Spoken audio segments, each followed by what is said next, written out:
Hello சொந்தங்களே, இன்றைக்கி நம்ம மாடி தோட்டம் தான் பார்க்க போகிறோம். நைட்டு இங்கே நல்ல மழைங்க, அதனால செடிங்க எப்படி இருக்குதுன்னு பார்க்க வந்தோம்.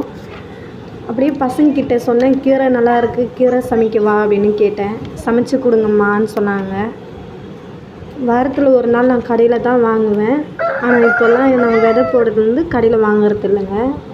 நம்ம தோட்டக்கீரையை பறித்து சமைச்சு கொடுக்குறேன். கடையில் வாங்குறத விட நம்ம தோட்டத்தில் பறித்து சமைக்கும் போது மனதுக்கு நல்லா இருக்குது, அதே சமயம் டேஸ்டியாகவும் இருக்கும். நீங்களே இதே போல் ட்ரை பண்ணி பாருங்கள். நாங்கள் கடையில் தாங்க வாங்கி போட்டோம், நல்லாவே முளைச்சி வந்துச்சு. நிறைய தோட்டத்தில் போட்டிருந்தோம், நிறைய தொட்டிங்களில். அது விதைச்ச அன்றைக்கே மழை வந்ததுனால அதெல்லாம் வீணாக போயிடுச்சு. இன்னொரு தொட்டியில் முருங்கைக்கீரை நட்டு வச்சுருக்கோம், அதுவும் நல்லா வந்துட்டுருக்கு. வாரத்தில் ஒரு டைம் இந்த கீரை இல்லை முருங்கைக்கீரை செஞ்சு நான் பசங்களுக்கு கொடுப்பேன். ஸ்கூலுக்கும் எடுத்துகிட்டு போவாங்க குழந்தைங்க, நல்லா இருக்குதுன்னு சொன்னாங்க. வாங்க நம்ம நெக்ஸ்ட் வீடியோவில் முருங்கைக்கீரை வீடியோ பார்ப்போம். பாய்.